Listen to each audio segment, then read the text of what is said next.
तीन सहेलियों की कहानी। इस बार जब मायके आई तो घूमते हुए कॉलेज के आगे से गुजरना हुआ। तभी अनायास ही वह सफ़ेद पैंट पहना हुआ शख्स आंखों के आगे लहरा गया, जिसका नाम ही हम लोगों ने वाइट पैंट रखा हुआ था। और सोचते हुए कॉलेज के दिन चलचित्र जैसे आंखों के आगे नाचने लगे।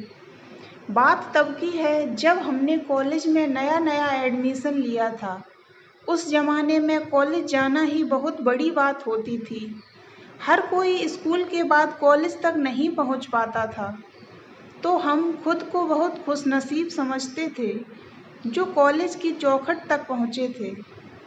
इंटर कॉलेज के कठोर अनुशासन के बाद कॉलेज का खुलापन और रंग बिरंगे परिधान एक अलग ही दुनिया की सैर कराते थे।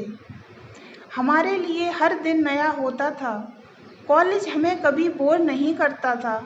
हम तीन सहेलियां थीं, सरिता, सुमित्रा और सुदेश। हम हमेशा साथ साथ रहती थीं, इसीलिए सभी लोग हमें त्रिमूर्ति भी कहते थे।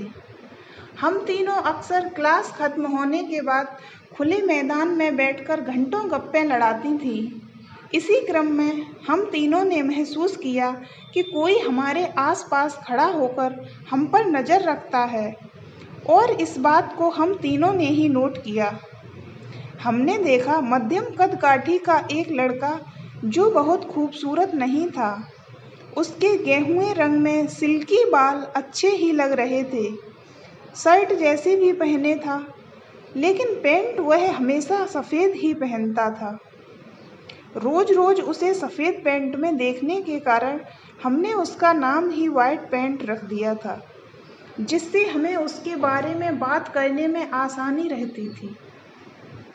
हमारा काम था क्लास के बाद मैदान में बैठकर टाइम पास करना, और उसका काम एक निश्चित दूरी से हमको देखते रहना। जब यह क्रम काफ़ी दिनों तक चलता रहा तो हमें भी आश्चर्य हुआ कि आखिर यह हम तीनों में से किसे पसंद करता है। सो हम तीनों ने सोचा क्यों न इस बात का पता लगाया जाए। तो इत्तेफाक से एक दिन सुदेश नहीं आई, लेकिन हमने देखा कि वाइट पैंट फिर भी हमारे आसपास उपस्थित है। तो इतना तो पक्का हो गया कि सुदेश वह लड़की नहीं है जिसके लिए वह हमारा ग्रुप ताकता है। कुछ समय बाद सुमित्रा उपस्थित न रही, फिर भी उसका हमें ताकना बदस्तूर जारी रहा। अब सुमित्रा भी इस शक के घेरे से बाहर थी। अब रह गई थी एकमात्र मैं, और फिर किसी कारणवश मैंने भी छुट्टी ली। तो अगले दिन कॉलेज जाने पर पता चला कि मेरे न होने पर भी उसका ताकना जारी था। अब तो हम तीनों को गुस्सा आने लगा, लेकिन कर भी क्या सकते थे। हम कहीं भी जाकर बैठते, उसे अपने आसपास ही पाते। हमने कई बार अपने बैठने की जगह भी बदली, मगर उसे अपने ग्रुप के आसपास ही पाया। तीनों में मैं थोड़ी साहसी और निडर थी। हम रोज उसे देखकर यही सोचते कि इसे कैसे मज़ा चखाया जाए, लेकिन हमारे पास कोई आइडिया नहीं था।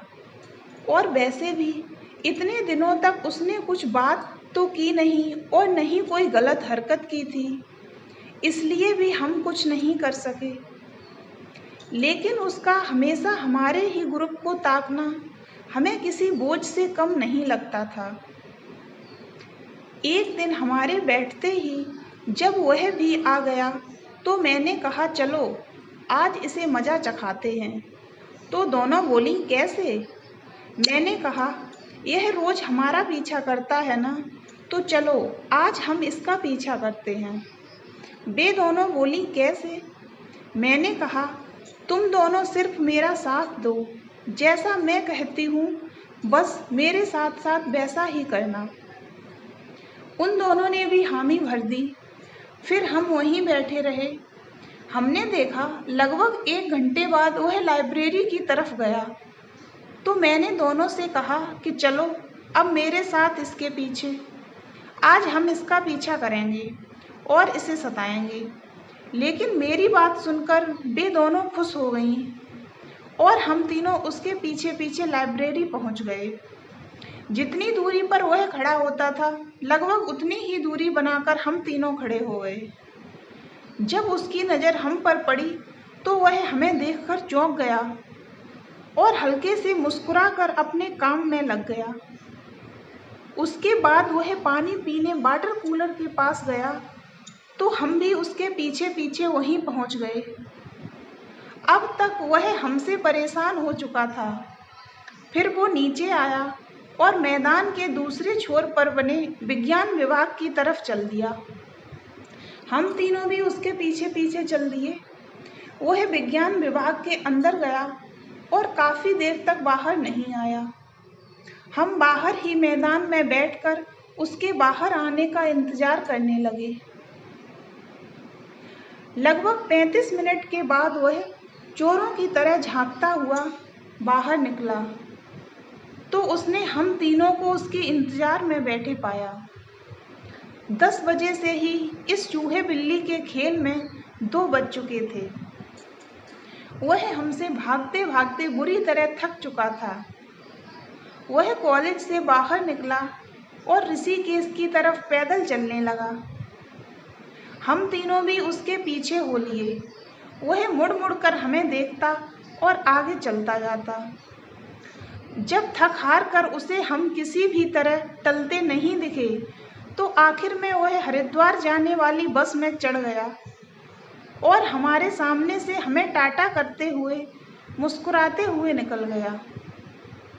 हम तीनों अपनी इस जीत पर पेट पकड़कर हंसती रहीं और फिर उस दिन के बाद कभी दोबारा हमने वाइट पैंट को अपने आसपास नहीं देखा।